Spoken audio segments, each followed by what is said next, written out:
Mesdames et messieurs, soyez salués où que vous soyez, partout à travers les quatre coins du globe. Alors, ça pleut mais réellement sur tout l'ensemble du territoire ukrainien. Ce que Poutine a fait ces dernières 24 heures à Volodymyr Zelensky est à couper le souffle. Chers dames, chers messieurs, non, Poutine a pilonné, je dis, l'ensemble du territoire ukrainien et jusqu'à la capitale, Kiev. Cette nuit est une nuit noire, a été une nuit noire pour le peuple ukrainien, plus précisément pour Zelensky et ses maîtres de l'OTAN.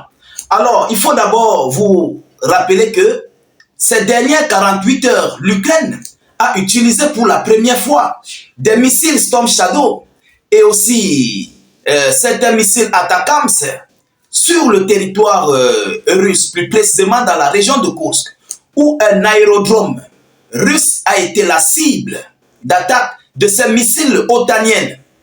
Vladimir Poutine est resté dans son silence. Vous savez, c'est un monsieur qui ne parle pas trop. C'est un monsieur à la colère très lente. Mais lorsqu'il décide d'agir, Poutine fait sa chose, mais de la plus belle des manières. Vous connaissez vous-même le travail que Oreshnik connaît faire.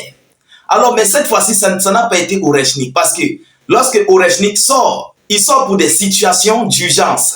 Ah oui, Oreshnik est spécialisé sur des situations d'urgence. Alors, ces dernières 24 heures, la Russie a pilonné.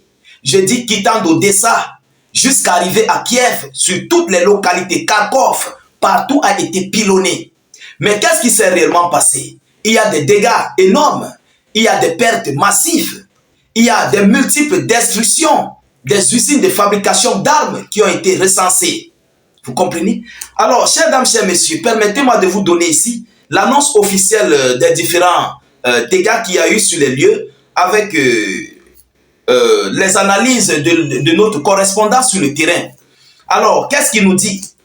Un coup dur pour les infrastructures énergétiques sur l'ensemble du territoire ukrainien, plus précisément à Ternopil, la ville de Ternopil. Elle a été foudroyée.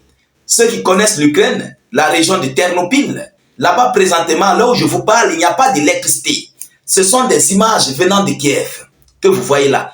Je ne sais pas si je vais afficher ces images, si je vais afficher le matériel militaire, mais il va me faire possible des fois pour mettre quelques images de ce qui s'est passé du côté de l'Ukraine. Alors, à Thermopyles, après une frappe des forces armées russes, l'électricité et l'eau ont complètement disparu. L'électricité et l'eau ont complètement disparu. Alors, M. Vladimir Poutine a privé les Ukrainiens d'eau et d'électricité. Les réseaux électriques seraient touchés. Les réseaux électriques seraient touchés. Vous savez, M. Poutine est un stratège. C'est grâce à l'électricité que les Otaniens travaillent pour la conception d'armes. C'est grâce à l'électricité qu'ils parviennent à réparer des drones, à fabriquer des drones. Alors, c'est pourquoi M. Poutine vise beaucoup les infrastructures énergétiques. Vous comprenez? Ne soyez pas surpris. Alors, selon les informations, le transport électrique a été arrêté dans la ville. Une partie de l'infrastructure a été remplacée par des générateurs, a déclaré le maire de la ville, Sergei Nadal. C'est la ville de Ternopil. Voilà. Alors, notre analyste, un analyste blogueur sur le terrain, a envoyé des informations officielles venant tout droit de la Fédération de Russie. Alors, qu'est-ce qu'on dit? Dans la région de Starokonstantinovka, là, un aérodrome et un entrepôt ont été frappés. Un aérodrome et un entrepôt de fabrication d'armes ont été frappés. À Ternopil et région, les infrastructures d'électricité ont été partiellement perdues sur des chantiers au lieu de stockage du matériel. Voilà.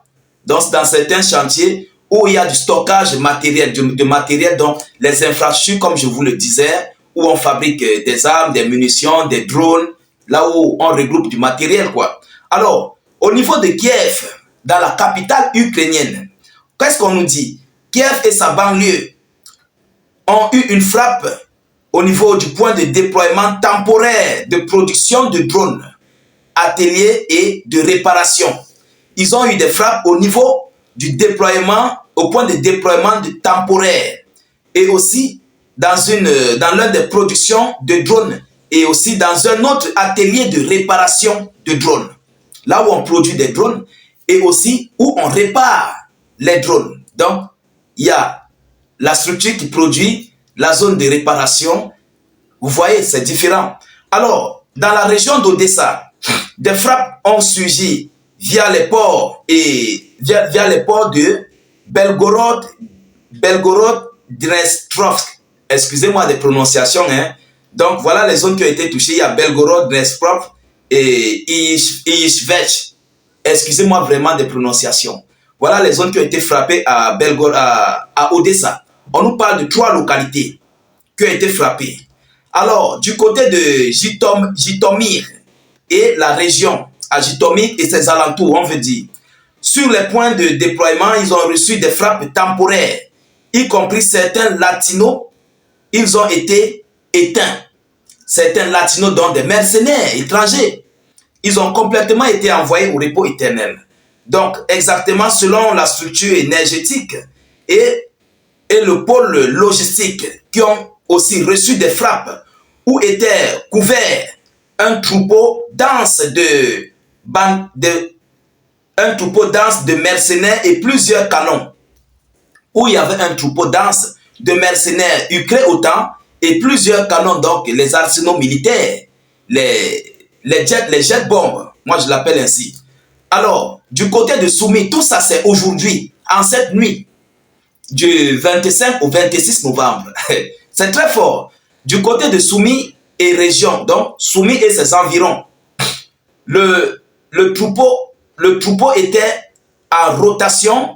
Ils appellent troupeau, donc les merceaux dans les équipes étaient en rotation et quelque chose de grave a été couvert dans la banlieue par des détonations répétées et des feux d'artifice, soit par la défense aérienne, soit par des Hummer avec des missiles. Donc la Russie a complètement tout frappé. Les Russes ont frappé l'ensemble du territoire ukrainien ces dernières 24 heures. Ce sont eux qui ont commencé. On a bien dit à Volodymyr Zelensky d'arrêter, de ne plus utiliser les armes à longue portée occidentales. Mais il ne comprend pas. Vous savez, les Occidentaux sont têtus. Tant qu'ils n'ont pas reçu sur leur sol les armes russes, ils ne vont jamais arrêter. Et c'est l'Ukraine qui est en train de payer le prix fort. Oui, l'Ukraine est en train de payer un prix énorme dans ce conflit russo-ukrainien. Mais Zelensky ne veut pas comprendre que Poutine n'a pas besoin de faire la guerre contre l'Ukraine, mais c'est contre ses otaniens. Et ce qui est là, c'est que Poutine ne cherche même plus trop les zones où il y a les Ukrainiens. Il cherche les points de déploiement des merceaux et leurs infrastructures, leurs usines de fabrication d'armes et de drones, de munitions, de missiles. C'est ça désormais que Vladimir Poutine recherche. Parce qu'il n'a plus rien à y voir avec les Ukrainiens. Il sait même d'ailleurs que les Ukrainiens ne sont plus dans ce conflit russo-ukrainien. Il n'y a plus assez d'Ukrainiens. Il faut le dire, il faut qu'on se dise des vérités. Donc la plupart des gens qui sont dans ce conflit, ce sont des merceaux otaniens, ce sont des otaniens qui sont dans ce conflit. Et ce sont eux qui sont visés. Alors, mesdames, mesdemoiselles et messieurs, voilà ce qui vient de se passer du côté de l'Ukraine sur tout l'ensemble de la localité ukrainienne, y compris la région de Kiev. À l'heure où je vous parle, il n'y a plus d'électricité, il n'y a plus d'eau, plus rien ne va. Ah oui, M. Vladimir Poutine veut complètement mettre l'Ukraine dans le monde, voilà, dans le monde où il fait tellement noir. Vous comprenez? C'est de ça qu'il s'agit. Il veut les priver d'électricité pour ne plus avoir accès aux fabrications d'armes. Vous comprenez? Alors, chers dames, chers messieurs, partagez au maximum la vidéoconférence. Mettez la vidéo partout à travers le monde et surtout sécurisez-la avec un maximum de j'aime et beaucoup de cœur. N'hésitez pas de cliquer sur le lien de notre chaîne YouTube et de vous abonner à la chaîne. Nous réalisons des vidéoconférences là-bas. YouTube est très fiable. Nous réalisons des vidéos du front entre la Russie et l'Ukraine. Nous réalisons des vidéos du côté du Moyen-Orient, des vidéos géopolitiques, géostratégie. Alors, chers dames, chers messieurs, laissez suffisamment d'avis en commentaire. Si vous n'avez rien à écrire, mettez tout simplement salut, état d'urgence en commentaire. Et si possible, mettez notre slogan qui est vive la paix dans le monde. Je vous reviens tout à l'heure pour une prochaine série d'actualités. Soyez encore salués une fois de plus. Ciao, ciao.